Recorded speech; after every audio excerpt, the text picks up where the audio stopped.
Hi నమస్తే welcome to మరే media. నేను మీ కేవీఆర్. ఆంధ్రప్రదేశ్ ఆశ్చర్యపోయేలాగా మొన్న బెజవాడ పర్యటనలో భాగంగా వైఎస్ జగన్మోహన్ రెడ్డికి ఓ చిన్నారి సెల్ఫీ కోసం అంటే ఎంతలా ఒక ఏమంటారు హృదయంగా ఎమోషనల్గా సెల్ఫీ అడగడం అవన్నీ తీసుకోవడం తర్వాత అమ్మాయి తనకు తల్లి ఒడి అమ్మ ఒడి ఏదో దక్కట్లేదు, కుటుంబం చాలా ఇబ్బంది పడతా ఉంది అంటే ఇక ఈ పచ్చపిచ్చి మీడియా ఏ రేంజ్లో ఆ పాపను వైఎస్ జగన్మోహన్ రెడ్డిని ట్రోల్ చేసినారో చూసినాం కదా. ఎంత లేఖితనంగా ఎంత జుగుప్సకరంగా ఆ అమ్మాయిని ట్రోల్ చేశారో చూసినాం కదా. మరొకసారి తెనాలి గీతాంజలి గుర్తుకొచ్చిందనమాట ఈ ఎపిసోడ్తో. సో వీళ్ళు ఏదో కోడిగుడ్డు మీద ఈకలు బీగే ప్రయత్నం చేసి ఆ అమ్మాయి ఒక వైఎస్ఆర్సీపీ నాయకురాలకి చెందిన కూతురు ఢిల్లీ పబ్లిక్ స్కూల్లో చదువుతూ ఉంది. తనకు డబ్బులకు ఇబ్బంది లేకపోయినా కూడా ఈ వైసీపీ నేతలే ఆ అమ్మాయితోనో ఒక పెద్ద డ్రామాను ప్లే చేసిర్రు అని చెప్పి ఇక ఇష్టానుసారం కౌంటర్ చేసే ప్రయత్నం చేసిర్రు. తీరా చూస్తే ఆ అమ్మాయికి సంబంధించిన కొన్ని నిజాలు ఇప్పుడు సోషల్ మీడియా వెలుగులోకి తీసుకొచ్చింది. దీంతో పచ్చివేల క్యాప్ నోట్లో పడ్డట్టు అయిందనమాట. ఒకసారి ఆ డిఫరెన్సెస్ ఏందో చూద్దాం. ఈ పచ్చ మీడియా చేసిన ప్రచారం ఏంటంటే నెలవారీ జీతానికి పనిచేస్తున్న షాప్లో పాప తండ్రి పార్ట్నర్ అని సోషల్ మీడియాలో ట్రోల్ చేస్తున్నారు. అపార్ట్మెంట్ మొత్తం దేవిక ఫ్యామిలీది అని ట్రోల్ చేశారు. ఢిల్లీ పబ్లిక్ స్కూల్లో దేవికా రెడ్డి చదువుతున్నట్లు ప్రచారం చేశారు. కానీ వాస్తవం ఏంటంటే ఒక షాప్లో నెలవారీ జీతానికి పనిచేస్తున్నాడు ఆ అమ్మాయి తండ్రి. ఒక ప్రైవేట్ కాలేజీలో వర్క్ చేస్తున్నారు. దేవీనగర్లో ఒక అద్దె ఇంట్లో ఉంటున్నారు. ఇది నిజం. ఇల్లు అద్దెకుంటున్న అపార్ట్మెంటు. స్కూల్ దేవికారెడ్డి స్థానికంగా ఉండే రవీంద్ర భారతిలో 8వ తరగతి చదువుతోంది. ఇప్పుడు ఈ నిజాలన్నీ బయటకు వచ్చేసరికి ఇక ఏం చేయాలో తెలియక ఇంకా రకరకాల ఉల్టా ప్రచారాలకు ట్రై చేస్తూ ఉన్నారు అనమాట. ఒకసారి ఆ చిన్నారి తండ్రి ఏం మాట్లాడాడో వినండి. నమస్కారం అండి, నా పేరు లక్ష్మణ్ రెడ్డి అండి. మొన్న జరిగిన విషయం దేవికారెడ్డిది స్కూల్ అనేది మీరు మా వీడియోలో వచ్చింది. మామూలుగా జనరల్గా ఏంటంటే జగన్మోహన్ రెడ్డి సార్ని కలవడానికి కానీ అభిమానంతో పాప వెళ్ళింది తప్ప మేమేదో సాధారణ కుటుంబం అండి. సాధారణంగా మేము నేను చిన్న ఉద్యోగం చేసుకుని బతుకుతాం, అంతేగాని పాపని ఏదో ఢిల్లీ పబ్లిక్ స్కూల్లో వేసి మేము లక్షల ఫీజులు కట్టి చేసేవాళ్ళమేం కాదండి. మేము జనరల్గా ఏంటంటే పిల్లని ఏదో మేము పాపని రవీంద్ర భారతి స్కూల్లో నేను చదివిస్తున్నానండి పాపని దేవికారెడ్డిని.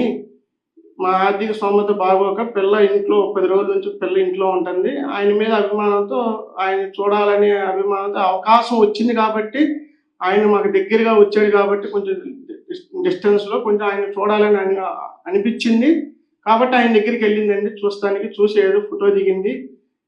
దీన్ని ఒక ఇష్యూ లాగా తీసేసి మామూలుగా ట్రోలింగ్ చేసి సోషల్ మీడియాలో అసభ్యంగా ఈ రకంగా అనేది పెడుతున్నారండి.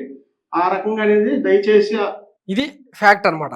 స్వయంగా తండ్రి ఆ అమ్మాయి తల్లి కూడా మీడియా ముందుకు వచ్చి ఇది మా ఆర్థిక పరిస్థితి, అయినా ఓ చిన్నారి స్కూల్కి పోయిందా లేదా, జగన్మోహన్ రెడ్డి కోసం స్కూల్ డుమ్మా కొట్టిందా, ఈ విషయాలన్నీ దేనికి పోతారు రే, పురుగులు పడిపోతారు. మామూలుగా కూడా కాదు. ఇట్లా అంటే మన ఇళ్లలో కూడా పిల్లలు ఉంటారు కదా. మన ఇళ్లలో కాకపోయినా అక్క కూతుల్లో చెల్లి కూతుల్లో లేకపోతే మన చుట్టాల్లోనో చిన్నపిల్లలు ఉంటారు కదా. పసిపిల్లల మీద కూడా ఈ తొక్కలో ప్రచారం ఏంది? కొంచెం బుద్ధి జ్ఞానం వాడండి. ఈ పాప మీద ఈ చిన్నారి ఏమంటారు వాళ్ళ ఆర్థిక స్తోమత మీద, వాళ్ళు ఉంటున్న ఇంటి మీద, ఆ పిల్ల చదువుతున్న స్కూల్ మీద పెద్ద ఇంటెలిజెన్స్ను పెట్టి మరీ ఆ డాటా తెప్పించుకునే ప్రయత్నం చేశారు కదా. మన బాబు గారు మేనిఫెస్టోలో 143 హామీలు ఇచ్చారు, సూపర్ 6 అని గ్యారంటీలు ఇచ్చారు. అవి ఊరూరులో అందుతున్నాయా లేదా? తల్లికి వందనం అని ఎట్లా పంగనామాలు పెట్టిండు, నాణ్యమైన మద్యం ఇస్తానని చెప్పి ఎట్లా మందుబాబులను బురిడి కొట్టించిండు. ఇప్పుడు ఎంఆర్పి కంటే 20-30 రూపాయలు అడిషనల్గా ఎట్లా వసూలు చేసి ఆర్థిక ఖజానాను రాష్ట్ర బడ్జెట్ను ఎట్లా తూట్లు పొడుస్తూ ఉన్నాడు. ఇట్లాంటి వాటి మీద ఫోకస్ చేస్తే మీరు కూడా అంటే మీ పార్టీలో జరుగుతున్న దిక్కుమాలిన వ్యవహారం కూడా వెలుగులోకి వస్తుంది కదా.